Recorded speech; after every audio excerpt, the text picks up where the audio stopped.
Selamat datang di Beetle Channel, semoga kita bahagia. Jangan lupa subscribe, like, komen dan share agar channel ini semakin berkembang. Terima kasih. Novel Kekuasaan dan Kekayaan, Bab 166. Oke, tolong hati-hati. Mereka berjalan di jalan setapak menuju Gunung Yuyan.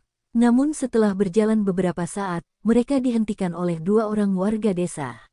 Orang luar tidak bisa masuk. Su Yan tersenyum. Kami hanya akan masuk untuk melihat tambang. Penduduk desa yang lebih tua menggelengkan kepalanya dan menunjuk ke sebuah tanda. Tempat ini berbahaya. Dong Suebing mengeluarkan izin kerjanya. Kami bekerja untuk pemerintah dan tidak akan menyusahkan Anda semua. Kami di sini untuk jalan-jalan. Penduduk desa saling bertukar pandang dan berkata, "Bagus, aku akan mengajakmu berkeliling. PNS masih bisa dipercaya." Dong Suebing dan Su Yan berjalan menuju gunung melalui jalan tanah. Setelah menaiki tangga batu, mereka sampai di tambang. Itu sangat mengejutkan. Sisi kanan gunung telah digali. Di sisi lain, sebagian puncak gunung telah hilang. Para penambang pasti menggunakan bahan peledak untuk meledakkannya. Kedua warga desa tersebut mengatakan, lahan kosong di depan tambang dulunya merupakan puncak gunung. Namun karena mereka telah menambang daerah itu dan berada di ambang kehancuran, jadi mereka menggunakan bahan peledak untuk meledakkannya. Di sekitar tambang terdapat pagar besi dengan papan nama berwarna biru. Bahaya, dilarang masuk. Namun penduduk desa tetap membawa Dong Suebing dan Su Yan masuk. Tambang kami ada di depan. Su Yan bertanya dengan rasa ingin tahu. Milikmu? Ya, banyak tambang di gunung itu disewa oleh kami dan beberapa desa di dekatnya. Kami mengumpulkan uang kami untuk menyewakannya. Orang luar tidak diperbolehkan memiliki tambang di sini. Hanya penduduk setempat yang bisa menyewanya dari pemerintah. Tapi penduduk setempat bisa menyewakannya kepada orang lain. Tak heran jika semua penduduk desa di desa ini begitu kaya raya. Tiba-tiba, boom, ledakan, ledakan. Ada beberapa suara keras. Dong Suebing membuka matanya lebar-lebar. Mereka meledakkan tambang itu. Tidak, ini bukan suara ledakan. Penduduk desa melihat ke arah suara itu. Itu hanya beberapa anak yang bermain petasan.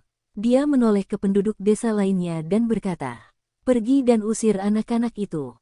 Bagaimana mereka bisa datang ke sini untuk bermain petasan? Itu terlalu berbahaya." Saat itu masih dianggap tahun baru Imlek, dan tidak seperti Beijing, tidak ada larangan menyalakan petasan di sini. Setelah beberapa saat, penduduk desa yang lebih tua membawa Dong Suebing dan Su Yan ke tambang mereka. Pintu masuknya adalah sebuah gua, kira-kira setinggi pria dewasa. Berdiri di pintu masuk, mereka bisa mendengar banyak suara ketukan. Tampaknya ada banyak orang yang bekerja di dalam. Udara dipenuhi bau bensin, dan peralatan berserakan di lantai. Kata penduduk desa, "Di dalam berbahaya, nanti akan ada peledakan. Jika Anda ingin melihat seperti apa bagian dalam tambang, Anda bisa pergi ke sana." Dia menunjuk ke pintu masuk lain, tidak jauh dari sana. "Ayo, aku akan menunjukkan jalannya padamu." Pintu masuknya hampir sama, tapi satu-satunya perbedaan adalah kedalaman tambang hanya 10 meter. Mereka bisa melihat ujung terowongan penambangan dari pintu masuk. Su Yan bertanya, "Tambang ini ditinggalkan?" Penduduk desa itu menjelaskan, "Ya. Ini adalah tambang yang disewa oleh Yetua dan beberapa penduduk desa saya tahun lalu.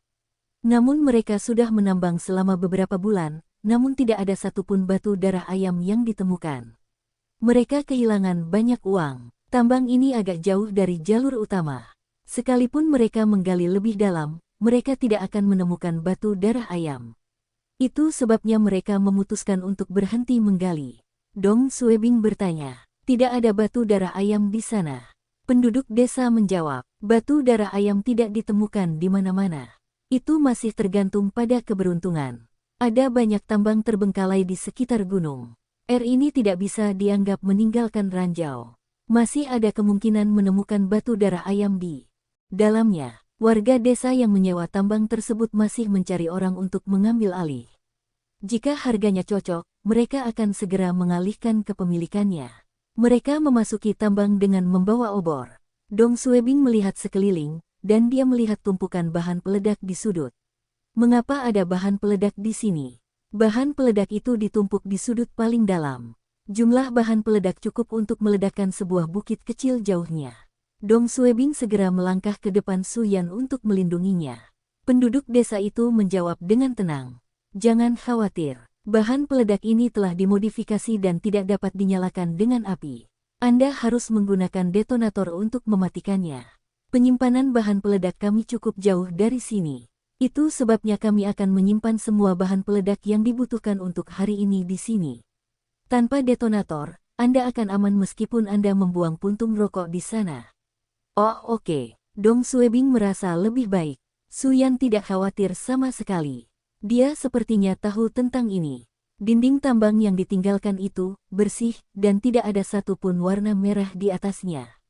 Dong Suebing menyentuh dinding dan berpikir sendiri. Penduduk desa itu seharusnya menyewa tambang selama 1 tahun, dan biayanya setidaknya beberapa juta. Sungguh sia-sia. Risiko menyewa tambang jauh lebih tinggi dibandingkan judi batu darah ayam. Setelah tinggal di tambang beberapa saat, penduduk desa membawa keluar Su Yan dan Dong Suebing. Haha, aku belajar banyak hari ini, kata Su Yan kepada penduduk desa. Terima kasih telah mengajak kami berkeliling. Penduduk desa tersenyum. Terima kasih kembali. Keingintahuan Su Yan terpuaskan. Xiao Dong, ayo kembali. Oke. Su Yan dan Dong Suebing berjalan menuju jalan setapak yang menuruni pegunungan. Penduduk desa itu juga pergi ke tambangnya. Tiba-tiba, Dong Suebing melihat anak-anak menyalakan petasan di dekatnya. Bam! Itu adalah petasan dengan ledakan ganda. Anak-anak itu meletakkan petasan secara miring, dan petasan tersebut tidak terbang ke arah langit. Sebaliknya, ia terbang ke tambang terbengkalai yang berisi bahan peledak. Saat berikutnya, ledakan. Seluruh gunung berguncang. Gendang telinga Dong Suebing hampir pecah. Dia terkejut. Apa yang telah terjadi? Orang-orang di tambang lain juga terkejut. Bahan peledaknya meledak. Itu karena bahan peledaknya. Apa yang telah terjadi? Siapa yang menyalakan detonatornya? Apa ada yang terluka? Terjadi kekacauan di gunung. Semua orang berlari menuju suara ledakan dengan peralatan di tangan. Penduduk desa yang membawa Dong Suebing dan Su Yan adalah salah satunya. Dong Suebing memandang Su Yan dan bertanya, "Saya pikir api tidak akan memicu bahan peledak itu." Wajah Su Yan juga berubah. Beberapa menit yang lalu, mereka masih berada di dalam tambang itu. Itu adalah pencukuran yang ketat. Sulit untuk meledakkan bahan peledak dengan api. Tapi saya tahu petasan mirip dengan detonator. Meski sulit, petasan seharusnya bisa meledakkan bahan peledak tersebut. Dong Suebing hampir mengumpat keras-keras. Mereka nyaris lolos dari kematian. Bocah-bocah itu, ayo pergi dan lihat. Su Yan berjalan kembali menuju milikku yang ditinggalkan itu. Ada kerumunan orang di luar tambang. Namun tidak ada yang berani memasukinya karena takut terjadi ledakan kedua. Itu anak-anak itu. Petasan bisa memicu bahan peledak. Brengsek. Jika saya mengetahui hal ini lebih awal, saya akan mengusir mereka keluar gunung. Ya, itu terlalu berbahaya. Untungnya tidak ada yang terluka. Anak-anak kaget. Mereka semua tercengang dan duduk di lantai sambil menangis. Dong Suebing dan Su Yan berdiri di belakang kerumunan dan melihat penduduk desa yang membawa mereka berkeliling, menyorotkan obornya ke dalam tambang. Seharusnya tidak ada orang di dalam. Saya baru saja meninggalkan tempat ini bersama 2 orang pemerintah beberapa menit yang lalu. Tidak ada yang masuk setelah saya pergi. Kami ini suara penduduk desa tua itu mulai bergetar. Dia berdiri di luar tambang dengan linglung. Apa yang salah? Orang di sampingnya melihat ke dalam tambang dan tercengang. Dong Suebing juga melihat ke dalam tambang. Wow, darah. Ada darah di mana-mana. Itu bukan darah manusia. Itu adalah darah batu darah ayam. Ada terlalu banyak bahan peledak di dalamnya, dan ledakannya terlalu dahsyat. Sebagian atap tambang terlepas. Potongan batu ada di mana-mana. Ini normal. Namun yang mengejutkan adalah semua pecahan batu kecil itu berwarna merah. Itu batu darah ayam. Penduduk desa tua itu berseru. Ini bukan tambang yang ditinggalkan. Milik saya ini jauh lebih baik daripada milik saya. Oh, kerugian Yetua terlalu besar. Sungguh sia-sia. Begitu banyak batu darah ayam yang rusak. Dong Suebing telah mengetahui cara para penambang menambang batu darah ayam dari penduduk desa sebelumnya. Para penambang tidak menggunakan bahan peledak dalam jumlah besar untuk meledakkan gua penambangan. Mereka harus menggunakan alat penambangan untuk menggali lubang kecil di sekitar batu darah ayam dan menggunakan sedikit bahan peledak untuk meledakkannya. Batu darah ayam lebih lunak dan mudah pecah. Batu darah ayam seberat 5 kg mungkin bernilai 100.000 RMB, namun pecahan batu darah ayam seberat 5 kg bernilai kurang dari 1000 RMB. Semua orang merasa kasihan pada Yetua. Jika tidak ada ledakan dan mereka terus menambang tambang ini, mereka akan bisa mendapatkan banyak batu darah ayam. Tapi sekarang semuanya hilang. Dong Suebing merasakan darah mengalir deras ke kepalanya. Peluang. Ini adalah peluang untuk menghasilkan uang. Kembali, kembali, kembali. Adegan itu muncul di depan mata Dong Suebing. Waktu telah kembali ke 3 menit sebelumnya. Haha, aku belajar banyak hari ini. Terima kasih telah mengajak kami berkeliling. Terima kasih kembali. Xiao Dong, ayo kembali. Saat Dong Suebing kembali sadar, dia mulai berlari ke depan.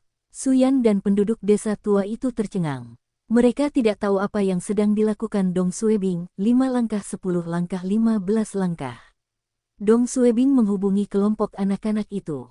Salah satu dari mereka hendak menyalakan petasan ledakan ganda. Dong Suebing dengan cepat menendang petasan itu. Apa yang kalian semua lakukan?